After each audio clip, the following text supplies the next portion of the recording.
Ternyata di dalam Al-Quran Allah berkali-kali memerintahkan kita untuk bersujud. Di antaranya surat Al-Insan ayat 26. Allah Subhanahu wa taala berfirman, "Wa minal laili fasjud lahu." Wa minal laili fasjud lahu. Dan dari sebagian malam maka bersujudlah kepadanya, kepada Allah. Wasabbihhu lailan tawila. Dan bertasbihlah padanya pada bagian yang panjang di malam hari. Kemudian di dalam surat Fussilat ayat 37 Allah Subhanahu wa taala katakan, "Wasjudu lillahi alladzi khalaqahunna in kuntum iyyahu ta'budun." Dan bersujudlah kalian kepada Allah, Zat yang menciptakan alam semesta. Irka'u wasjudu wa'budu rabbakum. Ruku, sujud dan sembahlah Allah Subhanahu wa taala Rabb kalian. Waf'alul khaira, dan juga berbuat baiklah, la'allakum tuflihun, agar kalian beruntung. Masya Allah.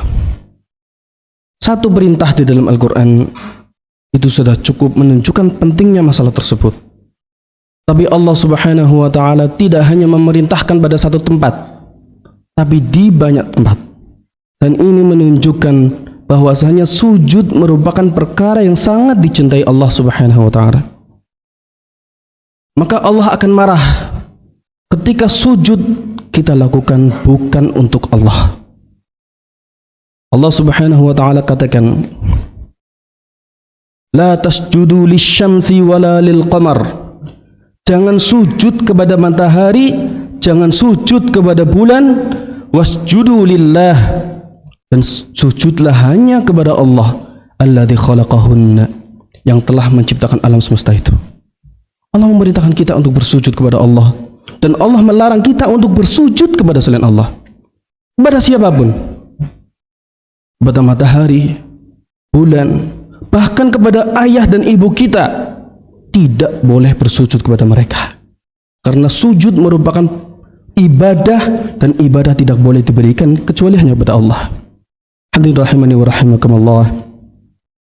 Kemudian yang perlu kita ketahui terkait sujud, bahwa ada 3 saat di mana kita disunahkan bersujud dan disyariatkan untuk bersujud.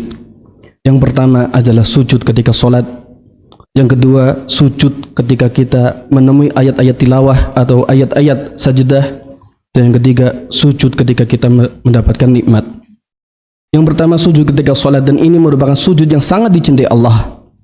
Sujud ketika kita sholat fardu, sujud ketika kita sholat sunnah. Maka kita harus memahami bahwa sujud yang kita lakukan selama ini adalah hal yang paling dicintai Allah Subhanahu wa taala. Adalah hal yang bisa mendekatkan diri kita kepada Allah. Maka jangan jadikan sujud dalam salat kita adalah perkara yang biasa. Rasakan bahwa sujud yang kita lakukan itu adalah sujud yang dicintai Allah. Kita berada dekat dengan Allah, khusyuk ketika sujud. Itu yang kita harapkan. Kemudian perkara kedua, momen di mana kita disyariatkan untuk bersujud adalah ketika menemui ayat sajdah. Ayat-ayat terkait dengan sujud, ya. Di dalam Al-Quran terdapat ayat-ayat khusus, di antaranya adalah ayat-ayat sajdah. Dan ayat-ayat sajdah ini biasanya ditandai dengan adanya gambar sajadah di akhir ayat. Ketika kita menemui ayat seperti ini, kita disyariatkan untuk bersujud. Kemudian momen ketiga yang disunahkan untuk bersujud adalah sujud syukur, di mana kita mendapatkan kenikmatan yang begitu besar yang biasanya tidak kita dapatkan, atau kita terlewatkan, atau aman, ya, dari sebuah musibah yang besar. Maka kita disunahkan untuk bersujud kepada Allah Subhanahu wa taala sebagai rasa syukur dan terima kasih kepada Allah Subhanahu wa taala. Hadirin rahimani wa rahimakumullah. Sebagai kesimpulan dari khutbah pada kesempatan kali ini, sujud merupakan suatu perkara yang besar dan indah, yang dengannya kita bisa mendekatkan diri kepada Allah. Sujud merupakan perkara yang sangat dicintai Allah. Sujud merupakan momen di mana doa-doa dikabulkan. Sujud adalah bukti kesadaran diri kita bahwa kita butuh kepada Allah Subhanahu wa taala.